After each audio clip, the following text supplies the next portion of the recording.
Hello बच्चों, स्वागत है आपका हमारे यूट्यूब चैनल ओम लर्निंग क्लासेस में। तो आज की वीडियो का हमारा टॉपिक है ऋण पत्रों का शोधन, जिसमें हम लोग देखेंगे कि ऋण पत्रों का शोधन का अर्थ क्या होता है, इसके लिए कंपनी पैसा कहाँ से जुटाती है और इसकी कौन कौन सी विधियाँ और भी बहुत सारी चीज़ों को हम लोग डिटेल में समझेंगे। तो चलिए वीडियो शुरू करते हैं।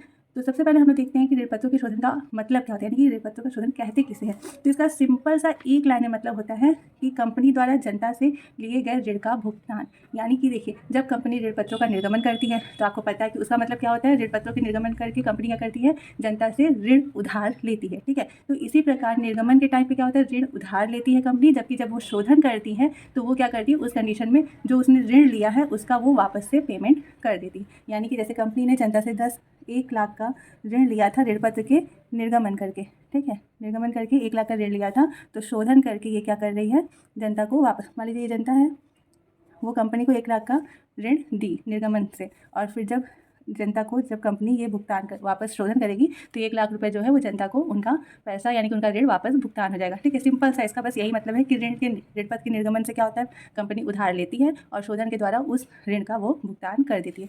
अब सबसे जो मेन इंपॉर्टेंट बात यहाँ पे उठती है वो ये कि इस ऋण का भुगतान कंपनी कैसे करती है, यानी कि उसके लिए वो पैसा कहाँ कहाँ से ले सकती है, क्योंकि हर चीज़ के कुछ ना कुछ नियम कानून होते हैं। तो ऋण पत्रों के शोधन के लिए कंपनी पैसा कहाँ से जुटाएगी, आइए वो देखते हैं। तो जो शोधन होता है कंपनी के ऋण पत्रों का, वो ये 4 तरीकों से कंपनी जो है अपने ऋण पत्रों का भुगतान करने के लिए पैसा जुटा सकती है। पहला है कि नए अंशों तथा ऋण पत्रों के निर्गमन द्वारा शोधन।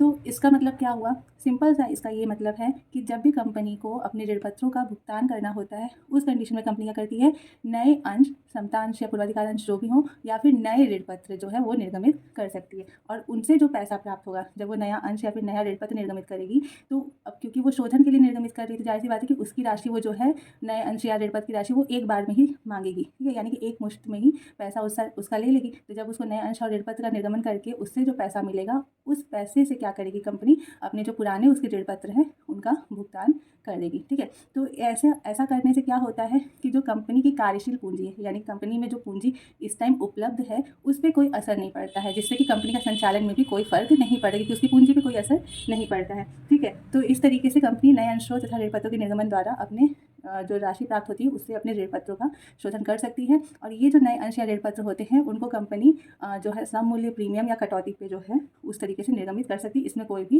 अलग से नियम कानून नहीं है। ठीक है, और ऐसे कंडीशन में क्या होता है कि कंपनी को अलग से कोई कोष बनाने की, यानी कि ऋण पत्र शोधन कोष बनाने की आवश्यकता भी नहीं पड़ती है, क्योंकि जब कंपनी को ऋण पत्र का भुगतान करना है, उसके कुछ टाइम पहले कंपनी नए अंशों और ऋण पत्रों का जो भी उससे सही लगे उसका निर्गमन करती है, उससे राशि प्राप्त करती है और उसके द्वारा अपने ऋण पत्रों का भुगतान कर देती है। तो ये तो था पहला स्रोत। दूसरा स्रोत है संचित लाभों और शोधन कोष द्वारा।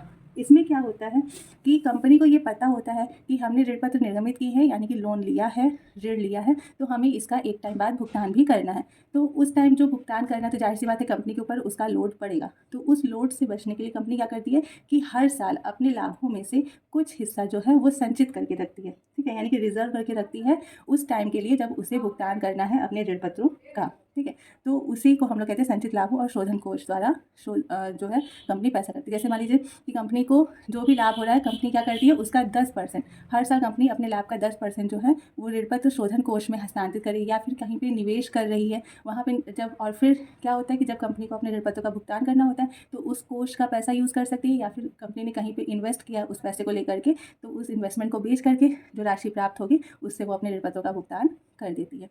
तो ये थी हमारी दूसरा स्रोत। तीसरा है आधिक्य निधि द्वारा। आधिक्य निधि का मतलब होता है कि जो सरप्लस रिजर्व कंपनी अपने पास रखती है अलग से, ऐसे भी कि उसके पास एक्स्ट्रा पैसा जो कंपनी एक मतलब कि मुसीबत के समय के लिए रखी रहती है, तो उसके यूज़ द्वारा भी कंपनी क्या कर सकती है, अपने ऋण पत्रों का भुगतान कर सकती है।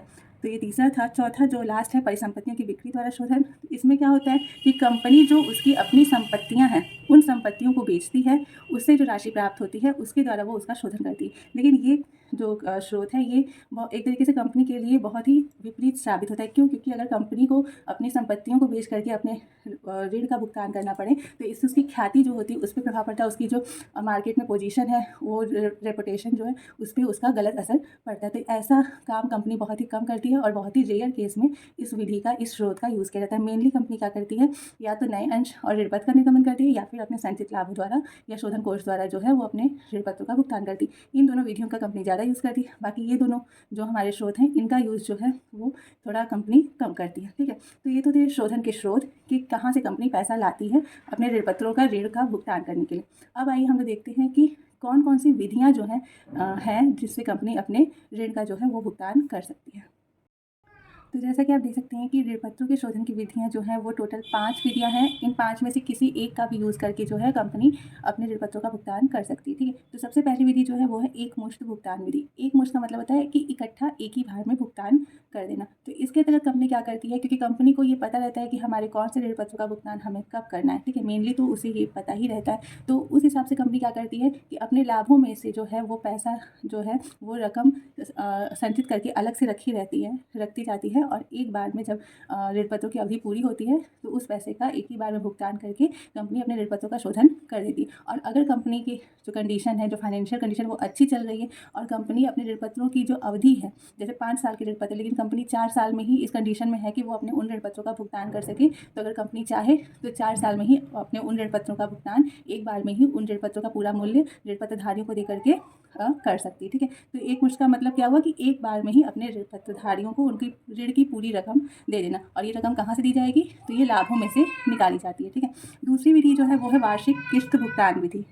इसके अंतर्गत क्या होता है कि इसके अंतर्गत कंपनी क्या करती है कि जो ऋणपत्र कंपनी ने लिए हैं, यानी कि जिन ऋणपत्रों के आधार पर कंपनी ने ऋण लिया है, उन ऋणपत्रों की अवधि के अंतर्गत ही, यानी कि वो ऋणपत्र की अवधि चल रही है उसके अंतर्गत ही कंपनी क्या करती है कि हर साल एक जो रकम है, एक निश्चित रकम, वो जरूरी नहीं कि हर साल जो रकम है वो एक ही हो, मतलब समान राशि, वो हर साल की रकम चेंज हो सकती है, लेकिन एक निश्चित राशि जो है कंपनी क्या करती है हर साल अपने ऋणपत्रधारियों को भुगतान कर दी जाती है। जैसे अगर कंपनी ने 1 लाख का लोन लिया है, ठीक है, तो कंपनी चाहे तो हर साल क्या करेगी, वो हर साल के अंत में 10,000 रुपये, 15,000 रुपये, जो भी उसकी कंडीशन हो या फिर जो भी उसकी शर्त हो ऋणपत्र की, उसके आधार पे वो अपने ऋणपत्रधारियों को हर साल किस्त के रूप में वो भुगतान कर दी जाएगी। इस एक मुश्त में क्या था, एक बार में इकट्ठा भुगतान हो रहा था। इसमें क्या है, जैसे हम लोग इंस्टॉलमेंट में पेमेंट करते हैं, उसी तरीके से कंपनी भी क्या करती है, इंस्टॉलमेंट में अपने ऋण का भुगतान हर साल अंत में करती है।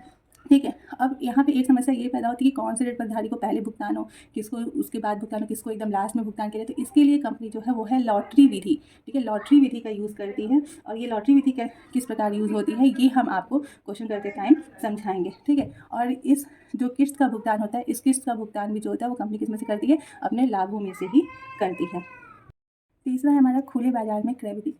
खुले बाजार में क्रय विधि का मतलब ये हुआ कि जब भी कोई कंपनी अपने ऋणपत्र को खत्म करना चाहती है, यानी कि रद्द करना चाहती है, तो वो क्या करती है कि जो मार्केट में उसके ऋणपत्र निर्गमित किए गए हैं उनको वो स्टॉक एक्सचेंज से या फिर मार्केट से खरीद लेती है। अब खरीदेगी तो जाहिर सी बात है वो उन ऋणपत्रों का पेमेंट भी करेगी। तो इस कंडीशन में क्या होता है कि वो अपने ऋणपत्रों को अगर खत्म करना चाहती है, रद्द करना चाहती है, तो वो क्या करती है कि मार्केट से ही अपने ऋणपत्रों को खरीद लेती है और उन्हें रद्द कर देती है। ऐसा कंपनी कब करती है, तो ऐसा कंपनी तब करती है जबकि जो मार्केट में लोन का ब्याज दर चल रहा होता है और उसके ऋणपत्रों का ब्याज दर जो है उसमें काफ़ी डिफरेंस, यानी कि उसके ऋणपत्र के ब्याज दर अगर काफ़ी हाई है और मार्केट में जो है वो कम ब्याज दर पे उसको लोन मिल सकता है, उधार मिल सकता है, तो उस कंडीशन में कंपनी क्या करती है कि वो सोचती है कि हम इतने हाई रेट पे हाई इंटरेस्ट जो है अपने ऋणपत्रों का दे रहे हैं, तो इससे अच्छा है कि हम अपने ऋणपत्र वापस ले लेते हैं और फिर वो बाद में दोबारा से ऋण ले सकती है मार्केट से। तो उसे ही कहते हैं खुले बाजार से क्रय विधि। चौथा है हमारा परिवर्तन विधि। ये विधि आपने अंश वाले चैप्टर में भी पढ़ी होगी। इसमें सिंपल सा इसका मतलब होता है कि कंपनी अगर चाहे तो अपने ऋणपत्रों का भुगतान नकद में ना करके उसकी जगह पे नए समता अंश या फिर नए ऋणपत्र जो है अपने पुराने ऋणपत्रधारियों को निर्गमित कर सकती है। तो इसे ही हम लोग कहते हैं परिवर्तन विधि द्वारा शोधन, यानी कि नए ऋणपत्र या फिर नए अंश निर्गमित करके अपने ऋणपत्रधारियों के पुराने ऋण का भुगतान करना ही परिवर्तन विधि द्वारा शोधन कहलाता है। लास्ट है हमारा एक निर्धारित अवधि के बाद भुगतान, यानी कि शोधन कोष विधि भी इसे हम लोग कहते हैं। इसके अंतर्गत क्या होता है कि कंपनी क्या करती है कि एक निर्धारित अवधि के बाद अगर उसे ऋणपत्रों का एक मुश्त भुगतान करना है, तो उसके लिए वो क्या करती है कि हर साल अपना जो लाभ हानि खाता, जो PL अकाउंट है, उसमें से जो अधिक की राशि होती है, जो सरप्लस अमाउंट होता है, उसमें से एक निश्चित धनराशि हर साल क्या करती है शोधन कोष यानी कि रिडम्पशन रिजर्व अकाउंट में ट्रांसफ़र करती है। और इस शोधन कोष में जो राशि ट्रांसफ़र की जाती है उससे क्या करती कंपनी कि उसका प्रयोग किसी प्रतिभूति में निवेश कर करती है, यानी कि उस राशि को वो कंपनी क्या करती है कहीं पे इन्वेस्ट कर देती है। और लास्ट में जब हमें पेमेंट करना होता है अपने ऋण पत्रों का, तो उस इन्वेस्टमेंट को कंपनी क्या करती है बेच देती है, और उससे जो राशि प्राप्त होती है उसका प्रयोग क्या करती है ऋण पत्रों के शोधन में करती है। यानी कि सिंपल सा क्या होता है कि इस विधि में कंपनी अपने लाभ हानि खाते में से हर साल एक निश्चित राशि शोधन कोष खाते में ट्रांसफ़र करती है।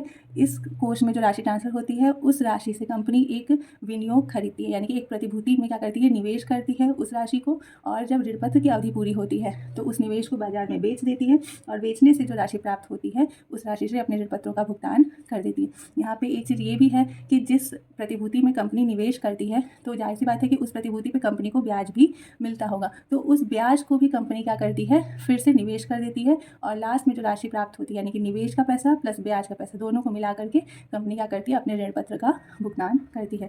ठीक, तो ये टोटल हमारी 5 विधियाँ थी शोधन की। आई होप कि आप लोग को आज का जो वीडियो है वो काफ़ी अच्छे से समझ में आया होगा। अब इस कॉन्सेप्ट को और अच्छे से क्लियर करने के लिए हमें इसके बेस पे न्यूमेरिकल सॉल्व करने होंगे।